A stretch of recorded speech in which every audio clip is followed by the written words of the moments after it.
facilement, pensez à vous abonner.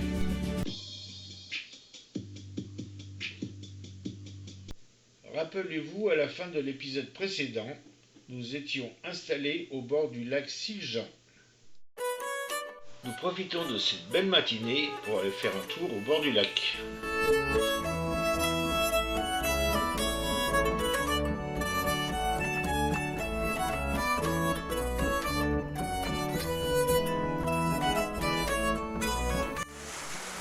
L'eau du lac est d'une clarté incroyable.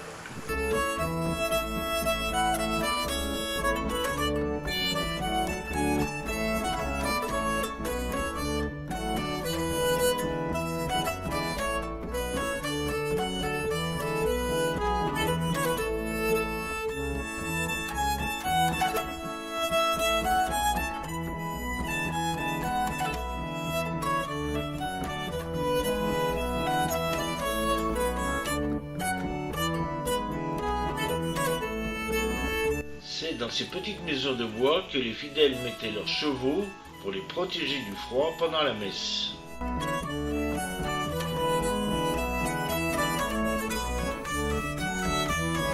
Nous continuons notre chemin le long du lac en direction de Nora.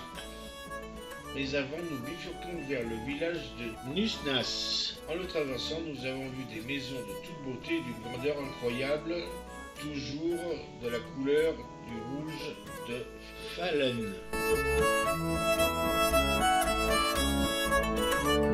Traditionnellement, fabriqué dès le XVIIIe siècle par les ouvriers forestiers des villages autour de Mora, le dalast est un jouet en bois décoré de lacs rouges et de motifs Kirby depuis le milieu du XIXe. C'est dans le petit village de Nusna que la tradition perdure grâce à deux fabricants, Grana à Olson Emslo-JD et Nils Olson Emlo-JD. Les petits chevaux découpés mécaniquement sont ensuite sculptés et toujours peints à la main, ce qui leur confère une double identité, celle du sculpteur et celle du peintre.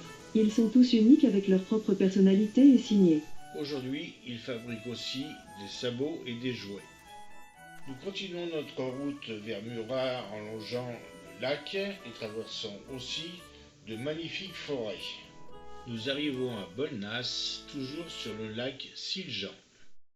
Nous passons au-dessus de magnifiques rapides. Bon, après un petit moment de galère dans la région parce qu'il n'y a strictement rien, nous avons trouvé un petit coin sauvage le long d'un rapide et avec une installation toute prête et du bois en réserve pour se faire un petit feu de camp. Et nous apercevons là-bas les rapides que nous filmerons plus précisément demain matin. Monique est en train de préparer les braises pour se faire cuire notre petite viande de ce soir. Bon, j'ai l'impression que les steaks sont sur le feu. Nous allons aller vérifier tout ça. La braise est magnifique. Madame rajoute quelque peu de chou-fleur. Il y en a un tout là-haut au sommet de l'arbre qui se fait un plaisir de se faire entendre. Nous allons nous endormir ce soir sous le charme de son sifflet. Nous nous sommes aperçus tout à l'heure que il y avait le feu dans la forêt suite à une voiture qui a été mise à feu. Nous avons prévenu les pompiers qui sont d'abord venus nous voir et qui devraient aller sur le site maintenant.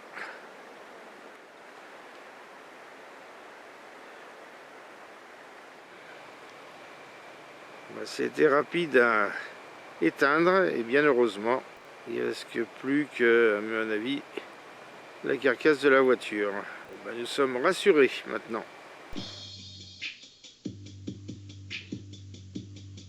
Pour cette 21e journée de notre road trip, nous prenons la direction de Spikarna. Nous passons actuellement au-dessus des rapides de Bolnas. Nous sommes sur la E4, toujours en direction de Sonnenval et Spirkena. Le vent souffle fort et par saccades. Il nous faut bien maintenir Canileu pour éviter les embardées. En Suède, les publicités sont fixées sur des remorques et non sur des supports enterrés, très écolo. Juste avant d'arriver à Sonnenfalv, zone de travaux sur la E4 tellement importante que nous avons dû attendre la voiture guide pour la franchir. Je vais vous dire que là, on vient de passer des kilomètres de travaux.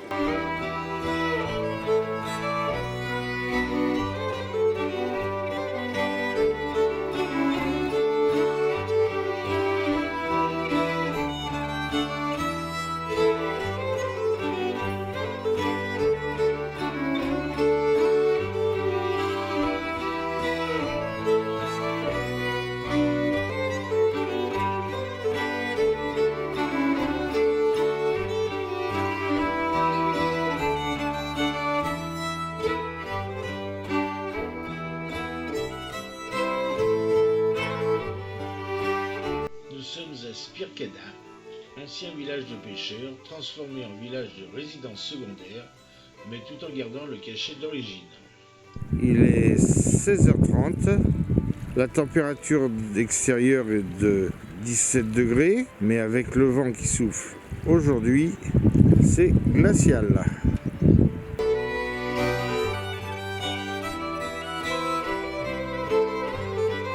Nous enjambons le bras de mer qui sépare l'île Almön avec le continent et nous partons en direction de Örnesund.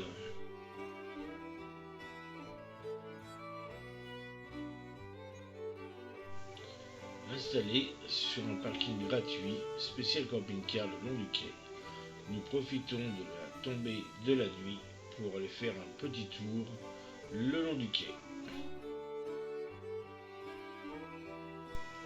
Il est 23h30, le quai et la ville s'éclairent à la tombée de la nuit.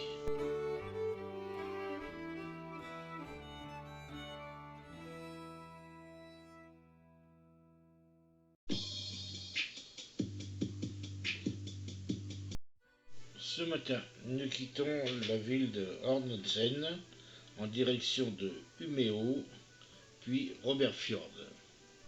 Toujours sur la E4, à hauteur de Veda, nous empruntons le pont suspendu de Höga-Kesten, ou pont de la Haute-Croûte. Construit entre 1993 et 1997, il est mis en circulation le 1er décembre. Il est le plus long pont suspendu de Suède, avec une portée principale de 1210 mètres. D'une longueur totale de 1867 mètres et d'une hauteur de 180 mètres. À Knekpa, arrêt petit déjeuner. Nous découvrons des bâtiments un peu bizarres dans la ville de Örnsköldsvik. Le ciel devant nous est bizarre. On n'arrive pas à savoir si on va prendre la pluie. Ce n'est qu'un jeu de nuages créé par le vent.